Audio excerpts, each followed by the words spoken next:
What's good, guys? Prince Sports here. Riddle me this. Why in the hell are Slurper boys changing and moving narratives just to benefit their favorite basketball player? Now, you claim that people who criticize and talk about Jordan or talk about his accomplishments, you act like he never played basketball before 1991. You act like he wasn't playing in the 80s. We know he was playing in the 80s. But let me ask you this much.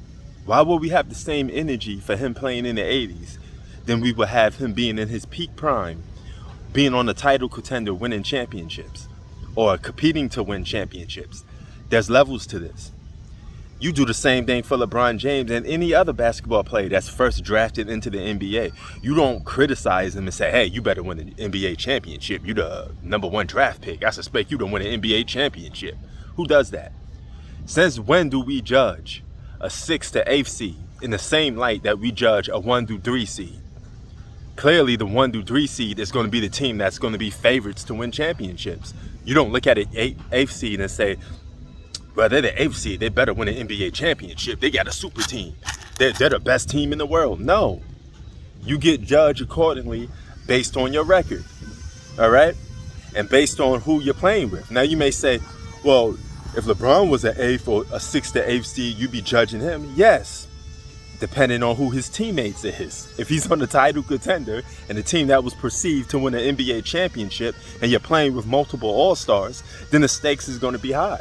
We suspect you to win an NBA championship. We don't even suspect you to be an 8th, 7th, or 6th seed. That means you're underachieving, okay?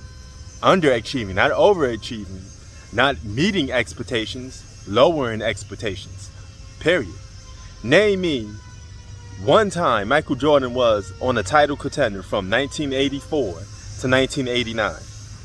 I'll wait. Even if you say 1989 he was a title contender, guess what? They were the 6th seed. Since when do you have the same energy for a 6th seed that you have for a #1 seed? You know who was the #1 seed in the Eastern Conference that year? Detroit Pistons. You know who won the NBA championship that year? Detroit Pistons. Even the NBA greats would tell you, from Dr. J to Magic Johnson, Larry Bird, Isaiah Thomas, and the Pistons, we weren't afraid of the Bulls. They weren't a threat. That's why. Why would the Bulls be a threat to win an NBA championship when they're a lower seed team? The Bulls became a championship team the very next year, a title contender the next year. That's when all of they hit their peak. See, you don't get judged until not only you hit your peak and become a superstar, but your team has to hit their peak and start playing to the best of their level too. Once that happens, we suspect you to win an NBA championship. The Bulls were a 3rd seed in 1990. You better win the NBA championship that season. Did they win? No. So they get judged for that? Yeah. And they get criticized for that. But the very next season, after being a first-year title contender, so to speak, they win an NBA championship and go on to three-peat. Not only beating the team that beat them in 1990, but sweeping that team in 1991. So the levels is different. Of course, you're going to get different type of praise compared to a guy that's been on teams with numerous all-stars, numerous Hall of Famers, and came up short more times than not. When you're on the biggest stage there is, that's when we judge you. You don't judge 50 Cent prior to Get Rich or Die Trying. You judge him after Get Rich or Die Trying because the expectations is higher. If 50 Cent never released Get Rich or Die Trying, there is no 50 Cent. All right? He don't get held in the same light, the King of New York type of light. You got to win first. Nothing is given for free. You have to earn it. And that's when Michael Jordan has earned it way more than LeBron James. LeBron James wanted it for free. He wanted to take shortcuts to greatness. Well, you're going to get criticized. All right? Because winning is not just the main thing, it's how you win, okay? That also comes into play. Who were you playing with, all right? What circumstances did you have to go through? If you're the favorites every single year to win an NBA championship and you come up short, of course you're going to get judged out for that. Jordan has won more and lost less on the biggest stage there is. And that's the main thing that matters, okay? Who was Jay-Z before Jay-Z became Jay-Z? He needed a hard knock life for us to become Jay-Z. That's when the spotlight was on him. You in your prime, you in your peak. And that's when you get judged the most. Period.